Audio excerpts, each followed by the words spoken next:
BJP ने दिया नीतीश कुमार को जबरदस्त झटका।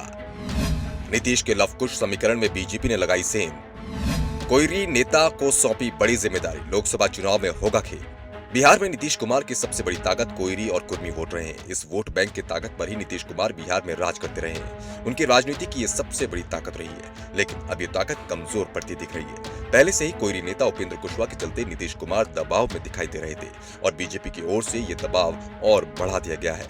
बीजेपी ने विधान परिषद में नेता विपक्ष सम्राट चौधरी को प्रदेश बीजेपी अध्यक्ष नियुक्त कर दिया है। सम्राट चौधरी बिहार के दिग्गज नेता शकुनी चौधरी के बेटे हैं और उनके तेवर विरोधियों के खिलाफ हमेशा तीखे रहते हैं। और सबसे बड़ी बात, सम्राट चौधरी भी कोईरी समुदाय से ही आते हैं। सम्राट चौधरी को प्रदेश अध्यक्ष बनाने के संबंध में सूचना जेपी नड्डा ने जारी कर दी है। उन्होंने सम्राट चौधरी को संजय जायसवाल की जगह तत्काल प्रभाव से नियुक्त कर दिया है। बिहार में कोईरी समुदाय की आबादी करीब 7% है और ये समुदाय ओबीसी वर्ग में यादव के बाद दूसरे नंबर पर आता है। बिहार में कोईरी और कुर्मी को लवकुश माना जाता है। खुद को ये भगवान राम के वंश को मानते हैं और अब तक राजनीतिक रूप से साथ साथ ही चलते रहे। नीतीश कुमार कुर्मी समुदाय से आते हैं, जिनकी आबादी बिहार में 2% करीब मानी जाती है, लेकिन वो राजनीति पूरे 9% समाज की करते हैं। लेकिन अब सम्राट चौधरी के सहारे बीजेपी ने नीतीश कुमार की इसी ताकत पर निशाना साधा है। अगर नीतीश कुमार से कोईरी समुदाय अलग हो जाता है और वो बीजेपी के हिस्से आ जाता है तो महागठबंधन में नीतीश कुमार, जो पहले से ही दबाव में दिख रहे हैं, और कमजोर हो जाएगा। हाल ही में बिहार में 3 सीटों पर हुए उपचुनाव के बाद से ही आरजेडी के अंदर से भी ये मांग उठ रही है कि नीतीश को साथ में रख के कोई फायदा नहीं दिख रहा है, क्योंकि नीतीश कुमार एनडीए से महागठबंधन में तो शामिल हो गए, लेकिन इस बार उनकी वोटों को ट्रांसफर कराने की क्षमता बहुत कमजोर हो गई है, जिस कारण से विधानसभा उपचुनाव में 3 में से 2 सीट पर बीजेपी जीत गई।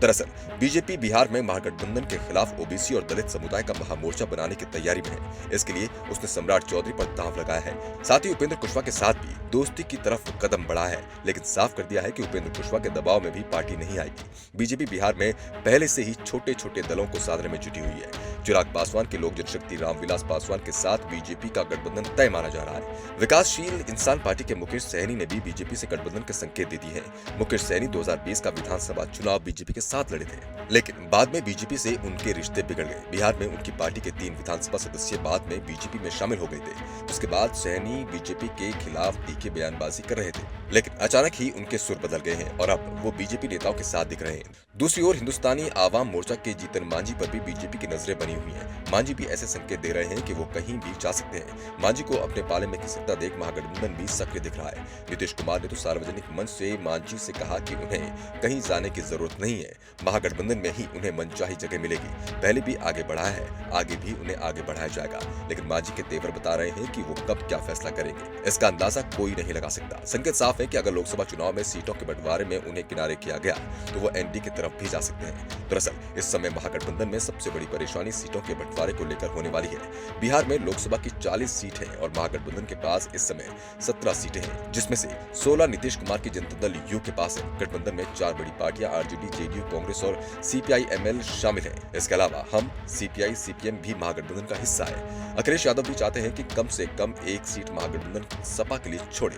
ऐसे में सीट बंटवारा सबसे मुश्किल होने वाला है और इस बंटवारे में हमको सीट मिल पाएगी, ये सवाल उठ रहे हैं।